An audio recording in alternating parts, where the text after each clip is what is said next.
UPA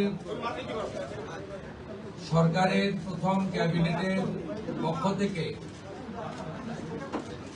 আন্তরিক ধন্যবাদ এবং অভিনন্দন জানাই। আমরা যে গুরুদায়িত্ব নিয়েছি, চলার পথে সংবিধানের চতুর্থ স্তম্ভ মিডিয়ার একটি গুরুত্বপূর্ণ ভূমিকা রয়েছে। আপনাদের পরামর্শ এবং সহযোগিতা ভারতীয় জনতা পার্টির পরিচালিত ক্যাবিনেট আন্তরিকতার সঙ্গে আশা করে। আমরা আজকে প্রথম ক্যাবিনেটের মিটিং করেছি। আমার সাথে মন্ত্রিসভায় যারা যোগদান করেছিলেন 5 জন আমার অত্যন্ত গুরুত্বপূর্ণ সতীর্থ,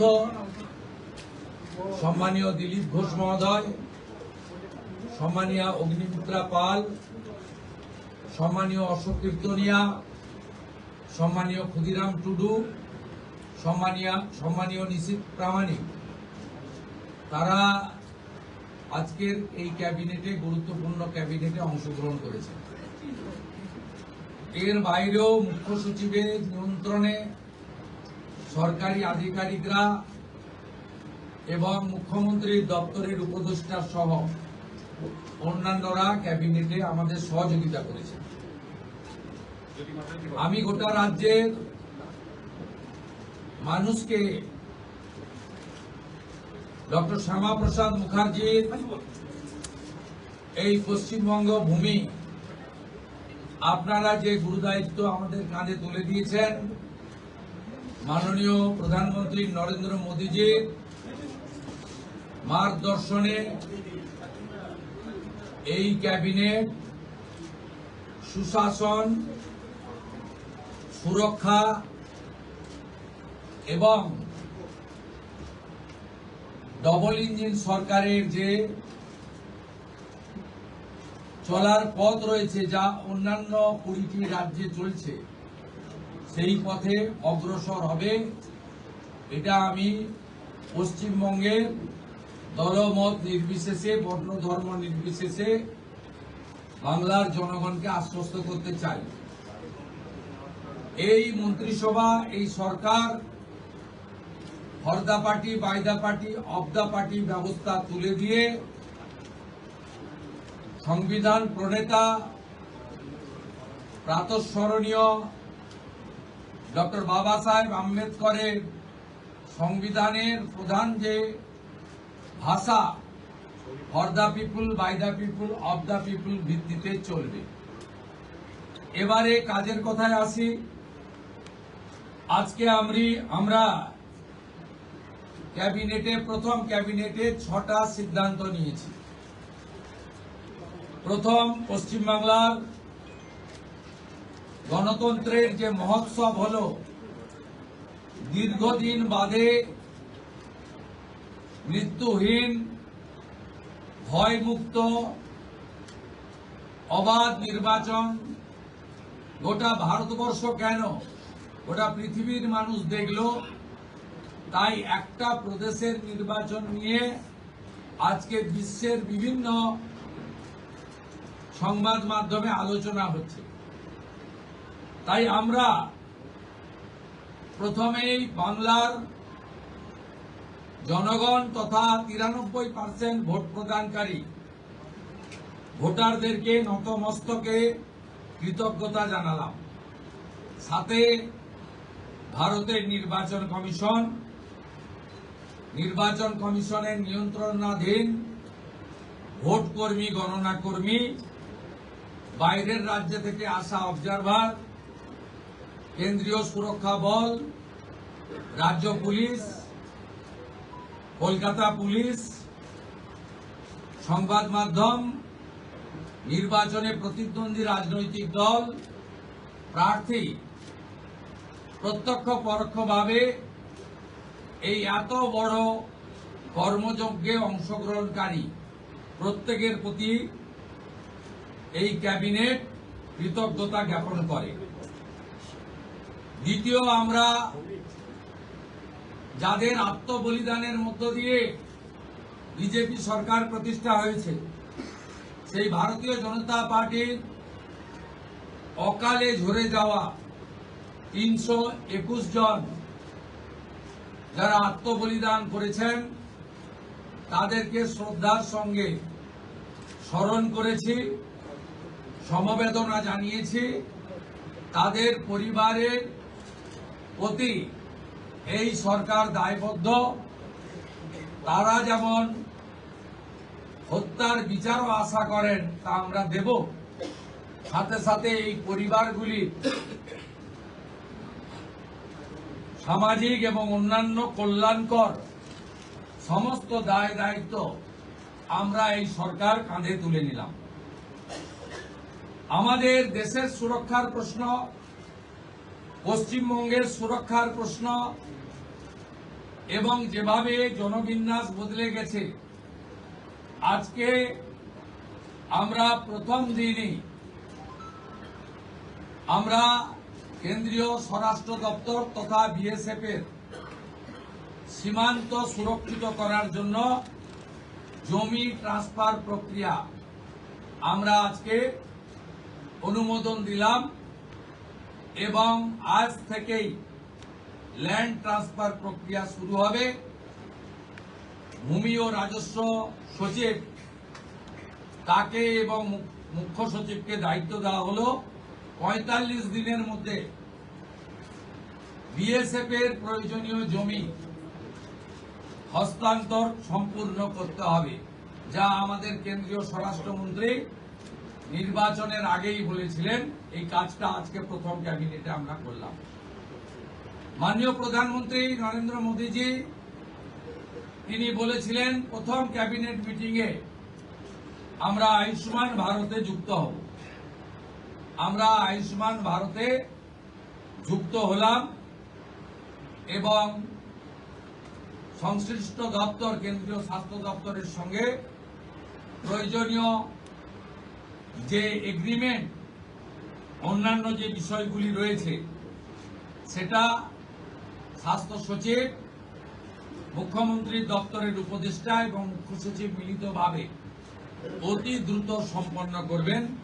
অর্থাৎ আজ থেকে মাননীয় প্রধানমন্ত্রী ঘোষিত পশ্চিমবাংলার মানুষের প্রতি যে কমিটমেন্ট আজকে ভারতীয় জনতা পার্টির ক্যাবিনেট সেটা সম্পূর্ণ করল।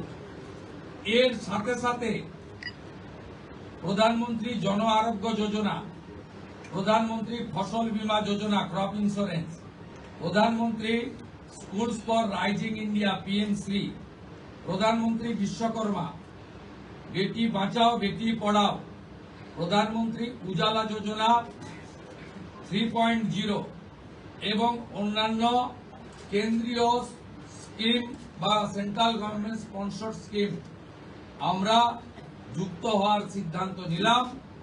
বিশ্বকর্মা যোজনায় আমাদের যারা বিশ্বকর্মা আছেন, হাতের কাজ করেন, আমাদের কামার কুমোর থেকে কুম্ভকার, স্বর্ণকার থেকে মালাকার থেকে তাঁতি থেকে নাপিত থেকে সবাই যারা 8,65,000 আবেদন করে রেখেছিলেন, আগের সরকার যাদের আবেদন জেলা শাসকদেরকে দিয়ে কেন্দ্রের এমএসএমই দপ্তরে পাঠাতে দেননি, আমরা দ্রুত ওই 8,65,000 পিটিশনকে পাঠানোর ব্যবস্থা নিলাম।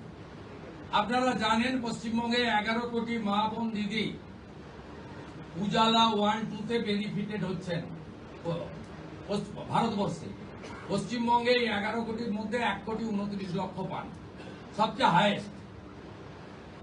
400 টাকা কম মূল্যে তারা গ্যাস ক্রয় করেন। প্রধানমন্ত্রী আরো 75 লক্ষ দেশে চালু করেছিলেন এবং বাংলার জন্য কোটা ছিল 15 লক্ষ। গ্রাহক বিতরণ কেন্দ্রে হাজার হাজার দরখাস্ত পড়ে থাকা সত্ত্বেও শুধু রাজনৈতিক কারণে এই পিটিশনগুলো ডিএমরা সংশ্লিষ্ট দপ্তরে কেন্দ্রীয় সরকারের কাছে পাঠায়নি। তাই আমাদের মা বোন দিদিরা বঞ্চিত হচ্ছিলেন। আমরা গ্রাহক বিতরণ কেন্দ্রে পড়ে থাকা সমস্ত পিটিশন অতি দ্রুততার সঙ্গে জেলা শাসকদের সংশ্লিষ্ট কেন্দ্রীয় পেট্রোলিয়াম ডিপার্টমেন্টে পাঠিয়ে দেওয়ার নির্দেশ দিলাম।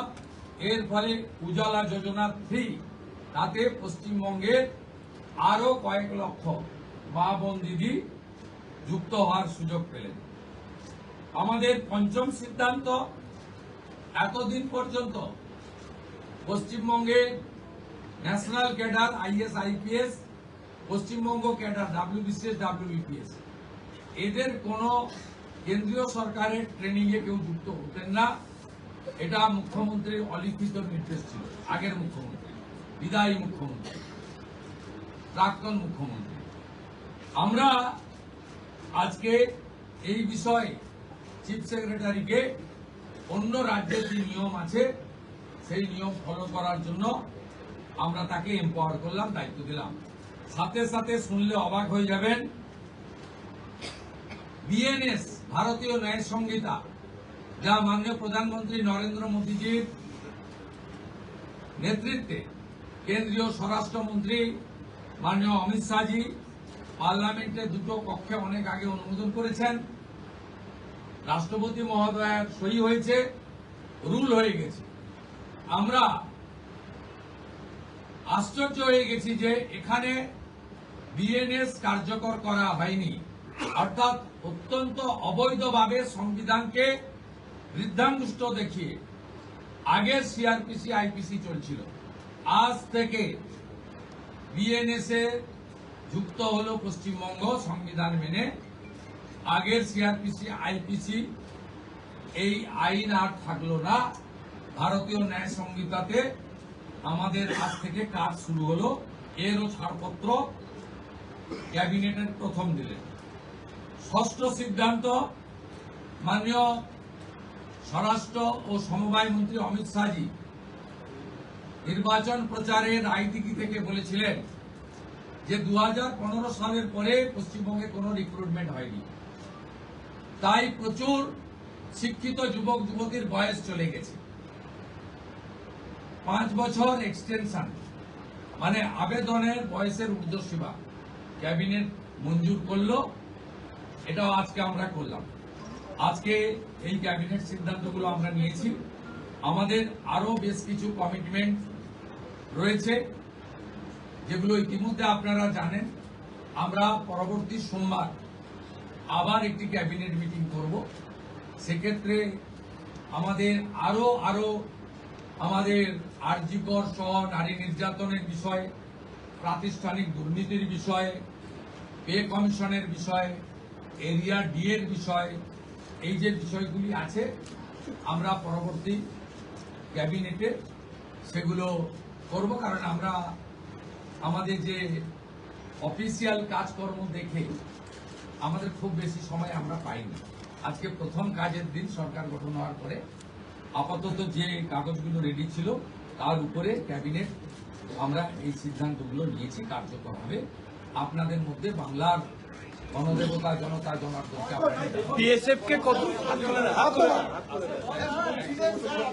আমাদের ক্যাবিনেটে মাননীয় মুখ্যমন্ত্রী প্রয়োজন হলে নিশ্চয়ই সাংবাদিকদের সঙ্গে কথাবার্তা বলবে, প্রশ্ন উত্তরেও অংশগ্রহণ করবে, কিন্তু সেটা প্রয়োজন ভিত্তিক। ক্যাবিনেট ব্রিফিং নেক্সট ক্যাবিনেট থেকে মাননীয় সিনিয়র মিনিস্টার দিলীপ ঘোষ এবং মাননীয় সেকেন্ড টাইম এমএলএ তথা মন্ত্রী অগ্নিমিত্রা পাল মহোদয় ব্রিফ করবেন। পরের সপ্তাহ থেকে দুজন মিলে করবে, একই পয়েন্টে করবেন, নিজেরা করে আমি জনস্বার্থে একটি গুরুত্বপূর্ণ তথ্য দেব যে কিভাবে পশ্চিমবঙ্গে যে সরকারকে মানুষ রিজেক্ট করেছে, ক্ষতি করে দিয়ে গেছে, অনেক কিছু পাবেন পরপর। 16 জুন 2025 ভারত সরকারের পক্ষ থেকে জনগণনার জন্য office of registrar general of India, ministry of home affairs তারা পাঠিয়েছিলেন। জুন মাসে 2025, আজকে প্রায় 1 বছর হতে যায়, 11 মাস অতিক্রান্ত। পশ্চিমবঙ্গ সরকার এই ফাইল ফেলে রেখেছিল এবং এগুলো এক্ষুনি পাবলিক ডোমেনে আনার বিষয় নয়, কিন্তু যে তথ্য আমাদের এই হাতে আছে,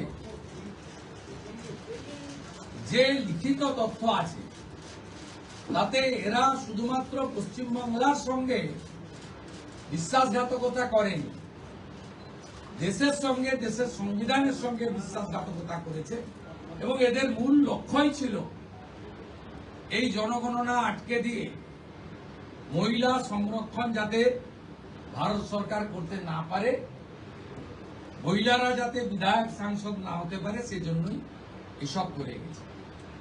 আজকে আমরা এখনই জনগণনা সংক্রান্ত 16 June 2025 ministry of home affairs, office of registrar general India তাদের পাঠানো সার্কুলারকে আমরা এখনই কার্যকর করলাম।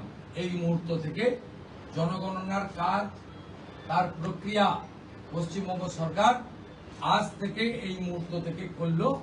এটি প্রশাসনিক নির্দেশে হলো। সবচেয়ে বড় যে অভিযান ছিল আপনাদের দুর্নীতির বিরুদ্ধে, সবচেয়ে বড় অভিযান ছিল, সেটা নিয়ে কোনো সিদ্ধান্ত হলো?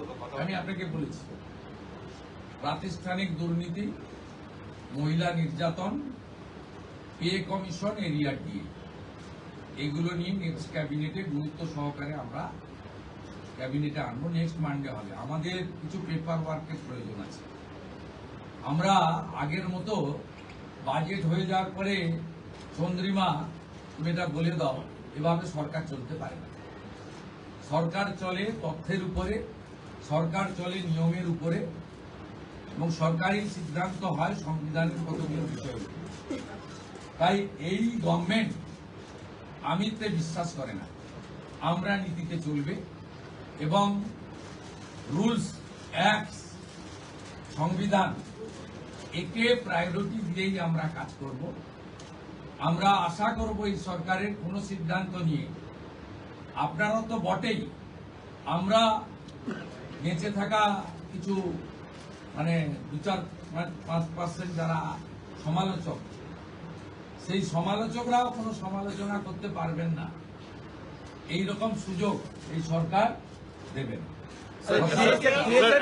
এই জন্যই মাননীয় প্রধানমন্ত্রী বলেছেন, বিজেপি পশ্চিমবঙ্গ বলেছে, ভয় আউট, ব্যবসা ইন। ব্যবসাটা আমাদের উপরে রাখুন, আমরা ঠিক পথে চলব। একটা কথা বিএসএফ কে কতটা জমি দিচ্ছে? বিএসএফ কে কতটা জমি দিচ্ছে? একটা বাংলা দেন, তারপরে দুটো হিন্দি দেন। আচ্ছা, বিএসএফ কে কতটা মাননীয় মুখ্যমন্ত্রী, আগের কিন্তু তো প্রশ্ন করতে পারেন। অনারেবল সিএম, বিএসএফ কে কতটা জমি দিচ্ছেন? বিএসএফ কে কতটা জমি? বিএসএফ যতটা জমি চেয়েছে ততটাই দেওয়া হবে। হ্যাঁ, এবং ইতিমধ্যে ল্যান্ড ডিপার্টমেন্ট কাজ এগিয়ে রেখেছে। আগের সরকারের অনিচ্ছাতে বিশেষ ভোটারদের বাঁচানোর জন্য, অভারতীয় অবৈধ অনুপ্রবেশকারীদের বাঁচানোর জন্য তারা ভূমি দপ্তরকে কাজ করতে দেয়নি এবং মহামান্য কলকাতা হাইকোর্টের নির্দেশও অমান্য করা হয়েছে, যেটা কোনো সরকার করতে পারে না। আমরা ল্যান্ড ডিপার্টমেন্টকে আজ থেকেই রেডি থাকা জমি হস্তান্তর করতে শুরু করেছি। আমার কাছে যেটুকু আমি এলওপি হিসেবে খবর রেখেছিলাম, 90% জমি আপনার land department government of West Bengal transfer করতে পারে। এক্সাক্ট সংখ্যাটা মুখ্যমন্ত্রীকে অনেক কিছু ভেবে বলতে হয়, যেটা বলতে হয় তার অথেন্টিকিটি যেন থাকে, তার যেন পূর্ণ সত্যতা ইত্যাদি থাকে, এটা করেই বলতে হয়। তাই এইভাবে আগের সরকারের মতো আলপটকা প্রশ্ন উত্তরে বর্তমান মুখ্যমন্ত্রী বা তার ক্যাবিনেট যাবে। স্যার একটা কথা, স্যার একটা প্রশ্ন, কেন্দ্রীয় প্রকল্প, মাননীয় মুখ্যমন্ত্রী,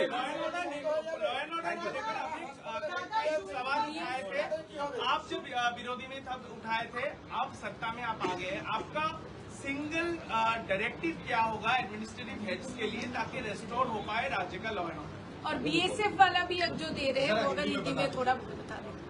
देखिए, हमारी सीमांत सुरक्षा देश की सुरक्षा के साथ जुड़ा हुआ है। ये भारतीय जनता पार्टी का चुनाव में बहुत बड़ा कमिटमेंट था।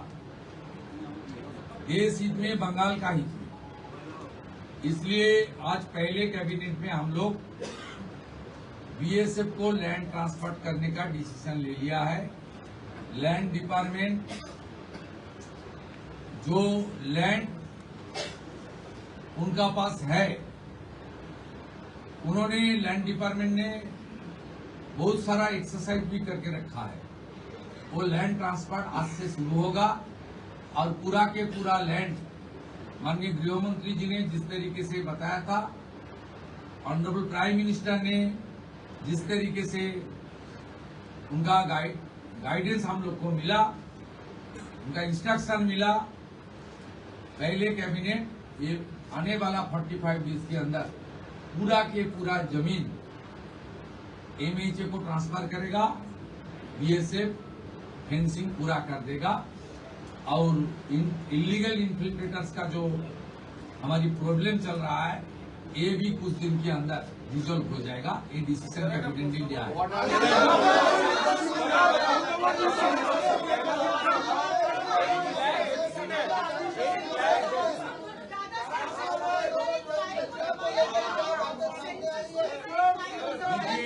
ये सरकार जो पीछे सरकार था जिनको जनता ने फुल्ली रिजेक्ट कर दिया, ये बड़ा मैंडेट बीजेपी को दिया। ये सरकार केवल तुष्टीकरण, परिवारवाद, इंस्टीट्यूशनल करप्शन, महिला के ऊपर अत्याचार, गवर्नेंस को खत्म नहीं किया, देश की कॉन्स्टिट्यूशन को भी चैलेंज कर दिया। 16 जून 2025 ministry of home affairs, office of registered general India notification किया था। आज तक 1 साल होने वाला है। ऑनरेबल होम सेक्रेटरी का खत है, इसके ऊपर बहुत सारा ऑफिसर का नोट है जो हमारी गवर्नमेंट का सीक्रेट पेपर्स है। ये लोग सेंसस को रोक के रखा था। ये सेंसस रोक के रखने के लिए इसका एक ही प्लानिंग है था, खास करके जो हमारी माँ, दीदी, बहन, उनको प्रधानमंत्री जी ने रिजर्वेशन देने के लिए, डिलिमिटेशन करने के लिए जो कोशिश कर रहा है उनको रोकना। ये बहुत हम लोग इसको फैक्ट फाइंडिंग कमेटी भी करूंगा, इसलिए कौन इसके साथ जिम्मेदार है वो तो आने वाला। लेकिन आज एडमिनिस्ट्रेटिव ऑर्डर कर दिया हम लोग, आज से ही सेंसस का काम शुरू हो जाएगा। 11 महीने के बाद ये इम्प्लीमेंट हो रहा है, इसलिए आपको सामने मैं इसका खुलासा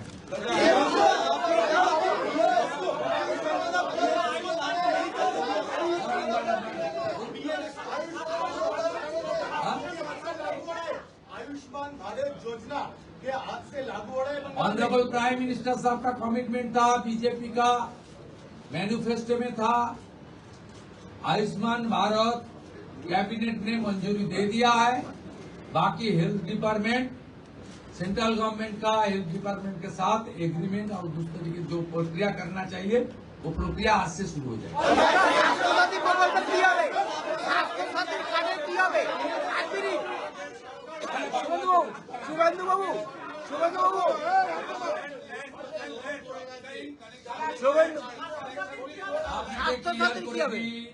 কোনো চালু থাকা সামাজিক প্রকল্প বন্ধ হচ্ছে না। কোনো সামাজিক চালু থাকা প্রকল্প এটা আমরা আমাদের কর্মসূচি মানে প্রচারকালীনও বলেছি। কোনো চালু থাকা সামাজিক প্রকল্প সে 30 বছর আগের হতে পারে, 10 বছর আগের হতে পারে, কোনো সামাজিক প্রকল্প আমরা বন্ধ করছি না। আমরা পেপারলেস অফিসও করব। আমরা সমস্ত পোর্টালগুলোকে আপডেটও করব এবং সমস্ত বেনিফিশিয়ারি ডিবিটির মাধ্যমে, যেটা নরেন্দ্র মোদীজির নেতৃত্বে দেশের সরকার করেছে, ডাইরেক্ট বেনিফিট ট্রান্সফারের মাধ্যমে হবে এবং সবটাই স্বচ্ছতার সঙ্গে হবে। আপনার প্রশ্নের উত্তরে আমি পরিষ্কার বলে দিই, যে স্কিমটার কথা আপনি বলেছেন, আমি শুধু ওই স্কিমটা নয়, চালু থাকা কোনো সামাজিক কল্যাণকর কর্মসূচি বন্ধ এই সরকার করছে না, কিন্তু ট্রান্সপারেন্ট স্বচ্ছতার সঙ্গে সেগুলো হবে। কোন মৃত ব্যক্তি তিনি কোনো সামাজিক প্রকল্পের সুযোগ পেতে পারেন না, আপনিও বলবেন না পাওয়া উচিত। কোন অভারতীয় তিনি ভারতের কোন প্রদেশ বা জাতীয় সরকারের কোন বেনিফিট তার পাওয়া উচিত নয়। তাতে আমার প্রশ্নে, আপনার প্রশ্নের মধ্যে আমার সব উত্তর আছে।